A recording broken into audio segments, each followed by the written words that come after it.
You won't believe what happened when I discovered these kitchen mistakes. Welcome back to Feastloom. I'm Diana, and today we're about to change your cooking game forever.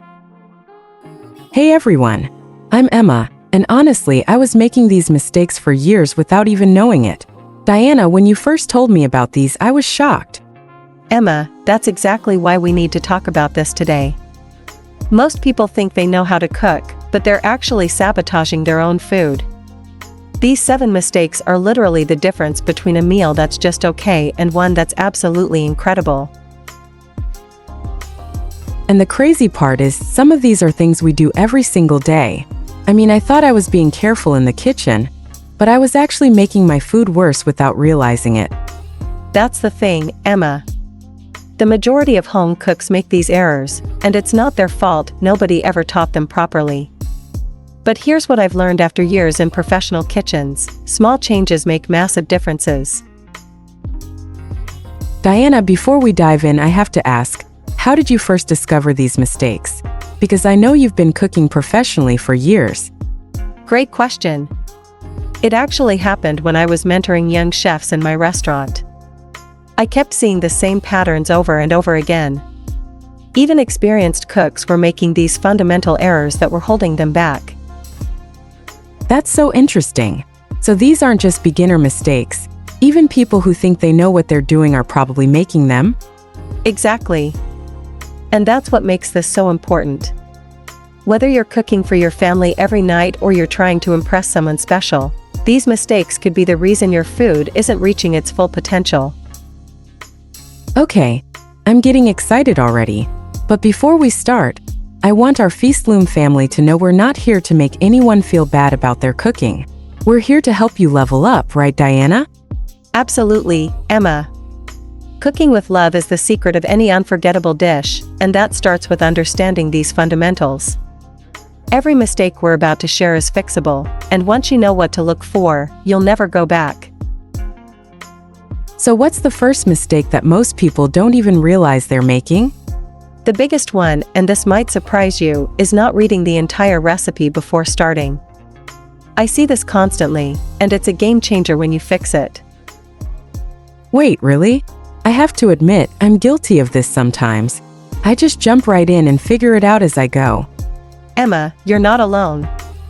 Studies show that 68% of home cooks start cooking without reading through the complete recipe.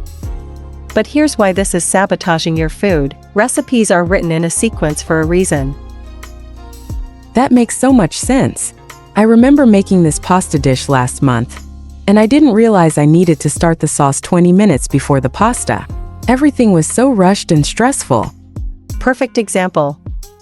When you don't read ahead, you miss crucial timing, you might not have ingredients prepped properly, and you end up stressed instead of enjoying the cooking process.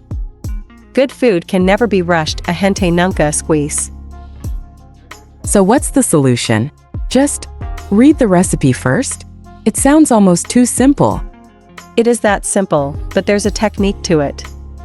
Read through completely, make notes about timing, prep all your ingredients first, what we call mise en place in professional kitchens.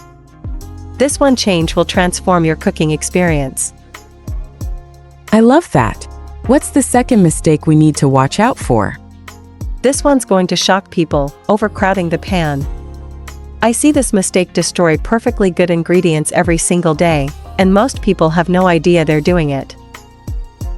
Overcrowding? You mean putting too much food in the pan at once? I definitely do this when I'm trying to cook faster. Exactly. And that's the trap, Emma. When you overcrowd a pan, instead of searing or sautéing, you're actually steaming your food. The temperature drops, moisture builds up, and instead of getting that beautiful golden color and flavor, everything becomes gray and bland. Oh my gosh, this explains so much. I always wondered why my vegetables never looked like the ones in cooking videos. They always seemed kind of soggy. That's exactly it. When ingredients are too close together, they release moisture faster than it can evaporate. Professional chefs know this secret: better to cook in batches and get perfect results than to rush and ruin the dish. So the solution is just cooking smaller amounts at a time? Yes, but there's more to it. Use a bigger pan when possible, don't move the food too much, let it develop that golden crust, and if you must cook large quantities, do it in batches. Your patience will be rewarded with incredible flavor. This is already changing how I think about cooking. What's mistake number 3? Here's one that even experienced cooks get wrong: not letting meat rest before cutting it. This mistake literally makes your beautiful steak or roast chicken dry and disappointing. Wait, letting meat rest? I always cut into it right away because I'm so excited to eat it. What's actually happening when we do that? When meat cooks, all the juices move toward the center due to heat. If you cut it immediately, all those delicious juices flow out onto your cutting board instead of staying in the meat where they belong. That's why my steaks always seem to lose so much liquid when I cut them. How long should we actually wait? For steaks, about 5 to 10 minutes depending on thickness.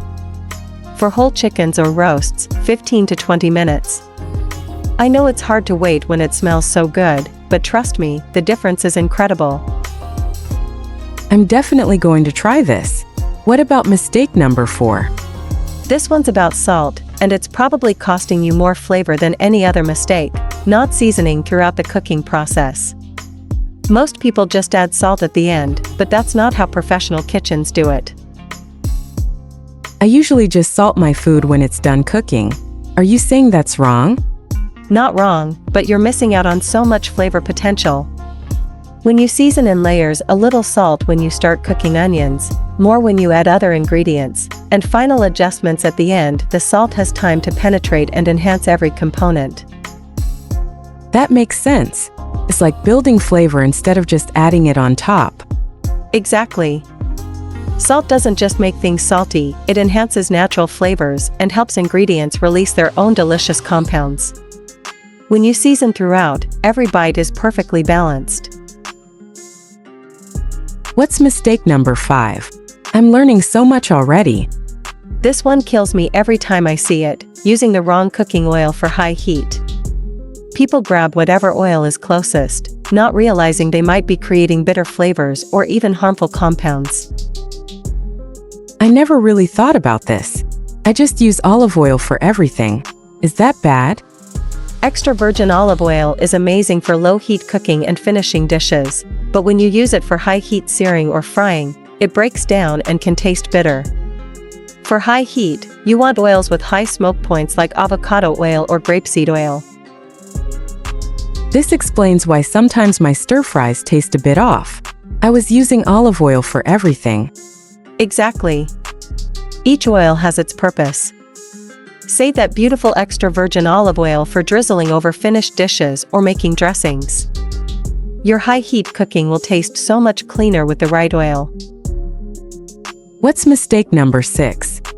Here's one that breaks my heart: not tasting as you cook. I see people follow recipes blindly without adjusting for their own preferences or the specific ingredients they're using. I have to admit, I sometimes feel nervous about changing a recipe. What if I mess it up? Emma, recipes are guides, not laws. Your tomatoes might be sweeter than mine, your salt might be coarser, your stove might run hotter. Professional cooks taste constantly and adjust accordingly. So we should be tasting throughout the cooking process? Absolutely. Taste, adjust, taste again. Add a pinch more salt, a squeeze of lemon, whatever it needs. This is how you develop your palate and make food that's perfectly seasoned for you and your family. I love this approach. It makes cooking feel more creative and personal. What's the 7th and final mistake? This last one is huge: not letting your pan get hot enough before adding food.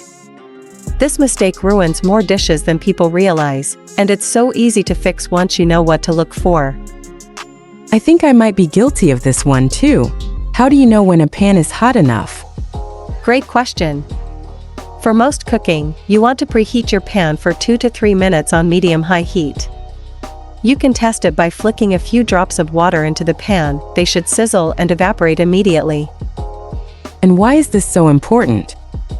When your pan isn't hot enough, food sticks, it doesn't develop proper color or flavor, and you end up with disappointing results.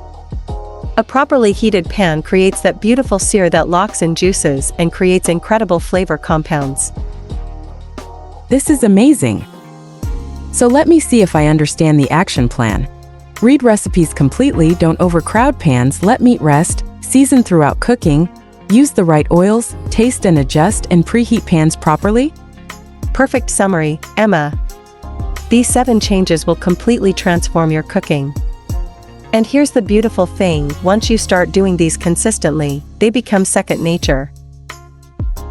I can't wait to try all of these. Diana, any final thoughts for our Feastloom family? Remember, every professional chef started as a beginner who made these same mistakes. The difference is learning from them and applying these fundamentals consistently. Cooking with love is the secret of any unforgettable dish, and that love starts with respecting these basic principles. Such great advice. And don't forget to like this video if it helped you, subscribe to Feastloom for more cooking tips, and let us know in the comments which mistake you were making. Thank you so much for watching, and remember, good food is something we never forget. Keep cooking with passion, keep learning, and we'll see you in the next Feastloom video. Until then, happy cooking!